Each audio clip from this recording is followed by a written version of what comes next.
Good morning, everyone. So today we have that matrix game problem that is asked in one of the context of code forces. So I'm making this video for JA student, and this is the question which is asked in code forces. So जो code forces के बारे में जिनको नहीं पता, I just want to let you know कि this is the best coding competitive coding platforms and इस पे ratings भी होती हैं like just like chess.com अगर आपने सुना हो तो. So if you have rating greater than 1900 or 2000 then directly आपको internship and freelancing jobs and direct job भी मिल जाती है अच्छी jobs I mean 20 LPA plus jobs you can get from this. So that is purely a mathematical question. That is the only reason I am taking here to give a confidence JEE student कि यार तुम 11th 12th में जो mathematics पढ़ते हो that is actually important.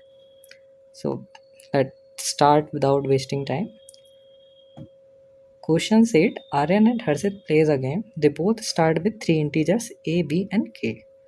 Aryan then gives Harshit two integers n and m. Harshit then gives Aryan a matrix X with n rows and m columns, such that each of the element of X is between a, 1 and k inclusive. After that, Aryan wins if he can find a submatrix Y of X with A rows and B columns such that all the element of Y are equal. Okay so question क्या बोल रहा है कि हमारे पास तीन integers है ए B and के. दो फ्रेंड्स है आर्यन एंड हर्षित. ओके आर्यन जो है हर्षित को एन एंड एम देता है. ओके अब हर्षित क्या कर रहा है एन क्रॉस एम की एक मैट्रिक्स दे रहा है किसको आर्यन को. ओके यहाँ तक क्लियर है. और बोल रहा है कि अगर तुमने कोई एक ऐसी मैट्रिक्स बाय सब मैट्रिक्स बाय अगर हमने फाइंड कर ली ए क्रॉस बी की तो जो है आर्यन जीत जाएगा. ठीक है अब ने सब मैट्रिक्स का एग्जांपल दिया है कि ए की वैल्यू 2 हुई बी की 2 हुई के 6 N 3 M 3 then what is the output. Okay so this is the X matrix. We can see that कि इसमें जो एलिमेंट है वो 1 से 6 तक है जो कि ये कंडीशन दी हुई है. X के जो एलिमेंट है X में अगर हम A of I J find करें तो जो A ऑफ आई जे होगा वो कंडीशन क्या होगी हमारी 1 less than equal to A of I J less than equal to K. ये हमारी एक इम्पॉर्टेंट कंडीशन होगी. तो वही इन लोगों ने दिया है कि 1 से 6 तक एलिमेंट है. अगर इसमें से हमने सेकेंड रो रिमूव कर दी ओके सेकेंड रो रिमूव कर दी तो हमारे पास ये आउटपुट आया. फिर इसमें से अगर हमने सेकेंड कॉलम रिमूव कर दिया तो ये आउटपुट आया. ओके सो हमें ए क्रॉस बी की मैट्रिक्स फाइंड करनी है सच दैट इसके each element is equal. Each element is same. Okay यहाँ तक हमें क्वेश्चन क्लियर है. अब क्या बोल रहा है कि Aryan gives you value of A B and K. Aryan ने तुम्हें ए बी और के की वैल्यू दे दी.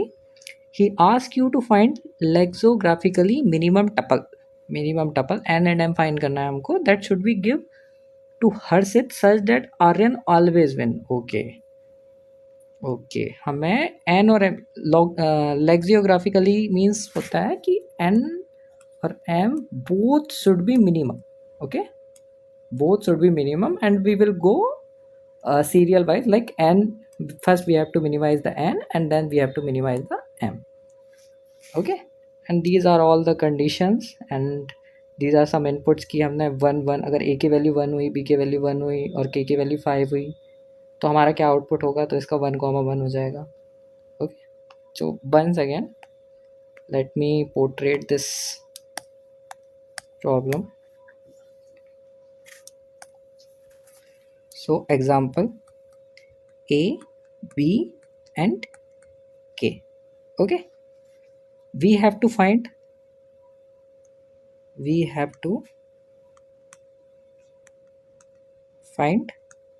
N and M.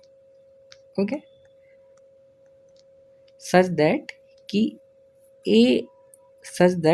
N and M both is minimum. Okay, so question हमारा क्या बोल रहा है कि अगर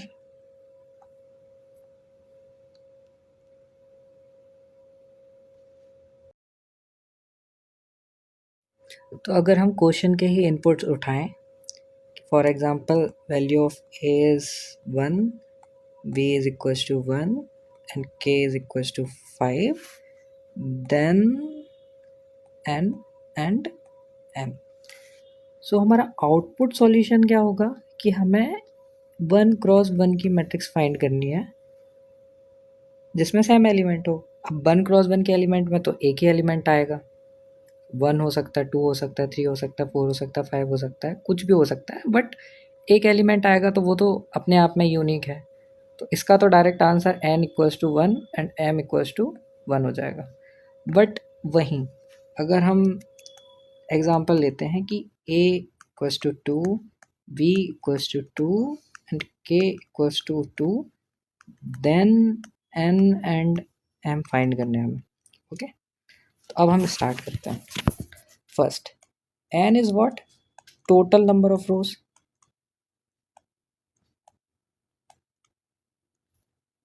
ओके, अब n रोज हैं, ओके, और k हमारे पास इंटीजर्स है, k इंटीजर है, विच मीन्स कि जो हमारी मैट्रिक्स होगी, मैट्रिक्स का कोई भी element should be less than और इक्वल टू k और ग्रेटर देन और इक्वल टू 1। सो 1 से k के बीच में कुछ भी हो सकता है। तो k हमारा 2 है, तो हम नंबर लिखना चालू करते हैं मैट्रिक्स में, 1, 2।